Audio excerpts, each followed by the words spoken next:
Hello everyone, I am अचल Jain, the founder of the businessman.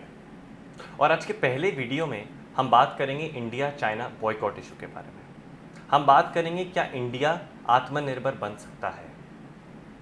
तो हम बात करेंगे कि कैसे एक पॉइंट पर इंडिया और चाइना सेम लेवल पर था। चाइना को क्यों फैक्ट्री ऑफ द वर्ल्ड बोलते हैं। आज तक कॉरपोरेट्स एंड गवर्नमेंट ने क्या क्या स्टेप उठाया है इस इशू को लेकर, और हम एज अ सिटीजन क्या कर सकते हैं। पर कैपिटा इनकम मतलब एक आदमी इंडिया और चाइना में अप्रोक्सीमेटली कितना कमाता है। उस समय इंडिया का पर कैपिटा इनकम मंथली $368 था, जबकि चाइना का $318 था।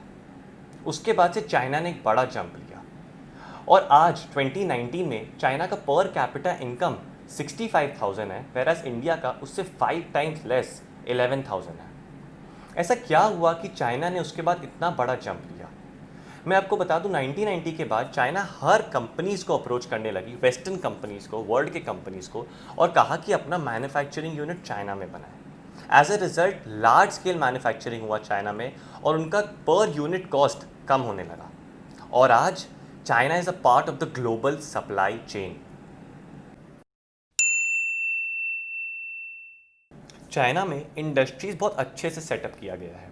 उसके सारे सप्लायर्स, फैक्ट्रीज सारे आसपास है। इनफैक्ट एंसिलरी इंडस्ट्रीज भी सारे क्लोज टू ईच अदर है। एंसिलरी इंडस्ट्रीज मतलब लेट्स से एक फ़ोन बनता है तो फ़ोन का फैक्ट्री एक जगह है, बट उसके जो चिप्स, उसके सर्किट बोर्ड्स, उसके डिस्प्ले बनते हैं, उन सब का भी फैक्ट्री उस मेन फैक्ट्री के आसपास है, जिससे बहुत टाइम और कॉस्ट बचता है। इसीलिए सारे फैक्ट्रीज चाइना में आना चाहते हैं। इनफैक्ट शेंजन जो चाइना में एक सिटी है, उसको electronic hub of the world बोलते हैं। इसलिए कई सारे इलेक्ट्रॉनिक कंपनीज अपना फैक्ट्रीज शेंजन में खोलते हैं। सप्लाई का सबसे बड़ा इंपॉर्टेंट क्राइटेरिया होता है पोर्ट्स। एंड चाइना में वर्ल्ड के टॉप 10 बेस्ट बिजिएस्ट पोर्ट्स में से चाइना में वो 7 पोर्ट्स हैं। Shanghai is the world's busiest and the best connected port. And this is a very important criteria जो कंपनीज देखना चाहती है before they set up a manufacturing unit in that country. China एक अथॉरिटेरियन कंट्री है, जबकि India एक democratic. Authoritarian मतलब वहाँ पे गवर्नमेंट जो भी कहती है उस पर आप क्वेश्चन नहीं कर सकते, बट इंडिया में आप क्वेश्चन कर सकते हैं, आप सुप्रीम कोर्ट में जा सकते हैं। बट ये सब चाइना में नहीं होता। और जनरली चाइना में जो भी मूव्स गवर्नमेंट लेती है वो in favour of the industries होती है। वहाँ पे environment, child labour, labour laws ये सबको नहीं देखा जाता उतना, बट इंडिया में ये सब एक इम्पॉर्टेंट क्राइटेरिया है। ये सब एक रीज़न है कि कंपनीज चाइना को क्यों प्रेफर करती है। इनफैक्ट आपको पता है ईज़ ऑफ डूइंग बिजनेस में भी चाइना इंडिया से हायर रैंक करता है। चाइना का रैंकिंग इज़ 31, वेरएज इंडिया का 65th। ऐसा क्यों? बिकॉज इंडिया में बहुत पेपर वर्क और ये सब भी लगते हैं। चाइना में अगर कुछ गवर्नमेंट कहती है तो इंडस्ट्री सिंपली वहाँ जाके अपना मैन्युफैक्चरिंग यूनिट बना लेती है। बट इंडिया में अगर परमिशन दिया भी गया तो जब इंडस्ट्री सेटअप होने जाती है तब लोकल यूनियंस, फार्मर्स, पॉलिटिशियंस ये सब अड़ंगा करते हैं, जिससे कॉरपोरेट को प्रॉब्लम होता है। बट ये सब चाइना में नहीं होता। And companies look for ease of doing business, तो that's what they look out for.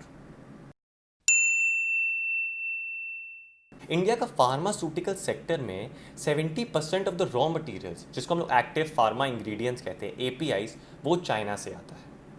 80% India का सोलर रिक्वायरमेंट्स चाइना पूरी करता है। In fact 27% auto components, 70% electronic components, 45% consumer durables, ये सब चाइना से आता है। इंडिया का अनब्रांडेड टॉयज़ सेक्टर, बच्चों का गेम्स और ये सब 90% चाइना से आता है। इनफैक्ट इंडिया का स्मार्टफोन मार्केट में भी 70% एंड अबव चाइनीज़ कंपनीज हैं। तो इंडिया का डिपेंडेंसी चाइना पर बहुत हाई है। आत्मनिर्भर भारत को सपोर्ट करने के लिए कई सारे टॉप कॉरपोरेट्स ने भी मूव्स लिए हैं। जैसे प्रेस्टीज, इंडिया का largest kitchen appliance maker, 10% import करता था चाइना से, अब वो नहीं करेंगे। JSW स्टील नेट इंपोर्ट करते थे $400 million worth of goods China से, अब वो 2 साल के अंदर अंदर उसको बंद कर देंगे। अल्ट्राटेक सीमेंट का इन्वेस्टमेंट था एक चाइनीज़ कंपनी में, उन्होंने वो सारा इन्वेस्टमेंट लिक्विडेट कर दिया फॉर $120 मिलियन। और इंडिया का largest bicycle maker hero cycles ने भी अपने 900 करोड़ वर्थ ऑफ डील एक चाइनीज कंपनी के साथ कैंसिल कर दिया। कई लोग ऐसा बोलते हैं कि मोदी जी को चाइनीज़ प्रोडक्ट्स को बैन कर देना चाहिए, इंडिया घुसने ही नहीं देना चाहिए और ये सब। मैं उनको बता दूं कि ऐसा मोदी जी नहीं कर सकते, क्योंकि इंडिया और चाइना दोनों WTO के अंदर आता है, वर्ल्ड ट्रेड ऑर्गेनाइजेशन, और उसके रूल्स के हिसाब से आप किसी भी कंट्री को ऑल टुगेदर बैन नहीं कर सकते। आप उसको बॉयकॉट कर सकते हो, बट वो भी सोशली मतलब मोदी जी इंडियंस को बोल सकते हैं कि आप चाइनीज़ प्रोडक्ट्स मत खरीदो, बट मोदी जी बैन नहीं कर सकते उसको इंडिया में घुसने से। इंडिया ने twice the size of Delhi जितना लैंड आइडेंटिफाई किया है फॉरेन कंपनीज को इंडिया बुला के फैक्ट्री सेटअप करने के लिए। मैंने आपको बताया था कि इंडिया के फार्मा सेक्टर में 70% रॉ मटेरियल्स, जिसको हम API कहते हैं, वो चाइना से आती है। उस डिपेंडेंसी को कम करने के लिए government of India 3 bulk drug parks बना रही है इंडिया में, जो खाली फोकस करेंगे रॉ मटेरियल्स बनाने में। उसको गवर्नमेंट 5 साल के अंदर अंदर कंप्लीट करना चाहती है with an investment of 3000 crore. In fact अभी इंडियन रेलवेज ने भी recently 470 crore worth of contract जो चाइना को दिया गया था उसे कैंसिल किया। Confederation of all India traders, CAIT जिसको हम कहते हैं, उन्होंने नोट भेजा है कई इंडिया के इंडस्ट्रीज और टॉप इंडस्ट्रियलिस्ट को कि आप आइडेंटिफाई करें कितने चाइना के इंपोर्ट्स आते हैं जो नॉन एसेंशियल है, ताकि उसको हम लोकली मेड प्रोडक्ट्स से सब्सटीट्यूट कर पाए।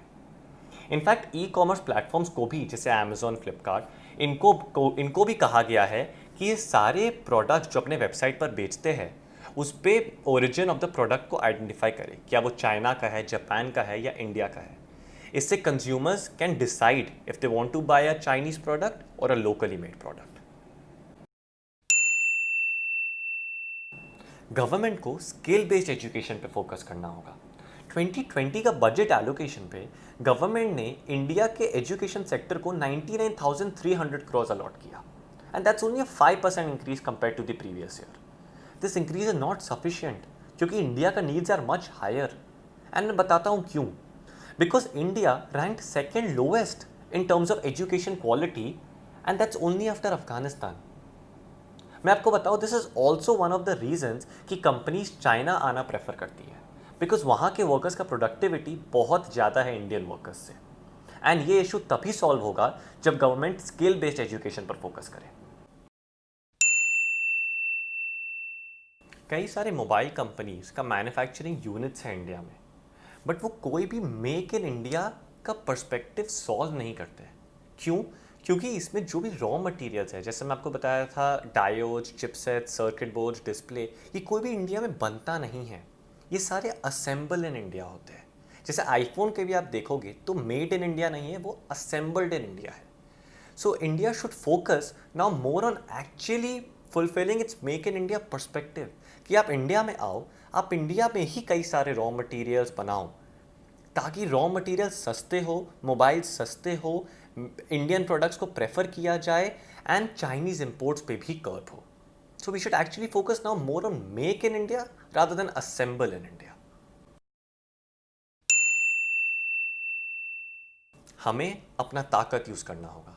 इंडिया का 138 crore population is its power itself. हम सबके दिमाग में आता है कि यार मेरे करने से क्या होगा, मेरे अकेले के करने से क्या फ़र्क पड़ेगा। लेट मी टेल यू, फ़र्क पड़ेगा।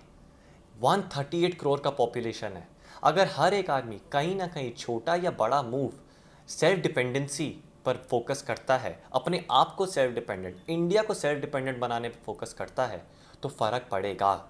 आज नहीं, बट कुछ सालों में उसका रिजल्ट दिखेगा।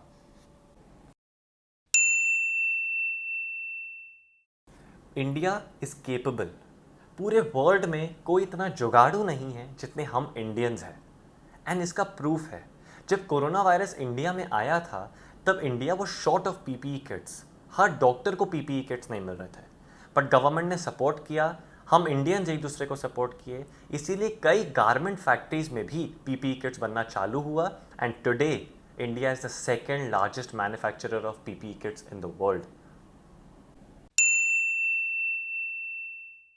मैं आपसे एक ही चीज़ कहूँगा कि don't do it to bring down China, do it to make yourself and India self dependent. Competition is a good thing and it keeps us on our toes. आज तक कोई सक्सीड नहीं किया है अगर उसका फोकस ओपोनेंट को गिराने पर रहा है। आप फोकस अपने आप को बढ़ाने पर रखिए एंड आप ज़रूर आगे बढ़ेंगे। And there is a reason I am telling you this, because China 2019 में खाली $2.5 ट्रिलियन का एक्सपोर्ट्स किया, उसमें इंडिया 3% कॉन्स्टिट्यूट करता है। दैट इज इंडिया को उन्होंने खाली $70 बिलियन वर्थ ऑफ एक्सपोर्ट्स किया।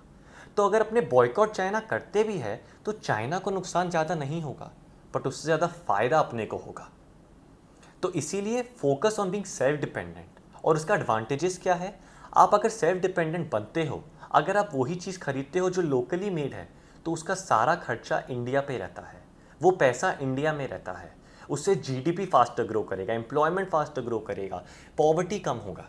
एंड सबसे बड़ा बात, जो आप खर्चा चाइना से मंगाने वाले गुड्स पर करते हो वो पैसा बचेगा, आप उसको बेटर यूजेस पे यूज़ कर पाओगे। तो the focus should not be on bringing down China, it should be on your self, on making your self and India self dependent. मैं कई जगह ऐसा पढ़ रहा था, यूट्यूब पे वीडियोस देख रहा था, जिसमें ऐसा बताया गया कि इंडिया जितना चाइना पर डिपेंडेंट है, जो स्टैटिस्टिक्स है उसके हिसाब से it is impossible for India to boycott China और in that case become self dependent और आत्मनिर्भर। बट मैं ऐसा नहीं मानता। मेरे हिसाब से बहुत डिफरेंस है इम्पॉसिबल एंड डिफ़िकल्ट में। हाँ, जो नंबर्स है, जितना इंडिया डिपेंडेंट है चाइना पे, उसके हिसाब से it is difficult but not impossible. अपने को एक चीज़ ध्यान रखना होगा कि 30 साल से for 30 years we have been dependent on China. ये चीज़ ओवरनाइट नहीं हो सकता, या 1-2 साल में इसका रिजल्ट नहीं मिल सकता। इस पर टाइम लगेगा, बट उसके लिए अपने को आज से शुरू करना पड़ेगा। मैं एक ही चीज़ मानता हूँ, India is capable and it will surely happen, but slowly, steadily, surely होगा, बट टाइम लगेगा। अगर आपको मेरा वीडियो पसंद आया और आपको लगता है इस वीडियो से लोग मोटिवेट होंगे, तो इस वीडियो को ज़रूर शेयर कीजिए, लाइक करिए and subscribe to the channel. और मेरे साथ एक बार फिर बोलिए, India can do it, but slowly, steadily, surely. See you all in the next video.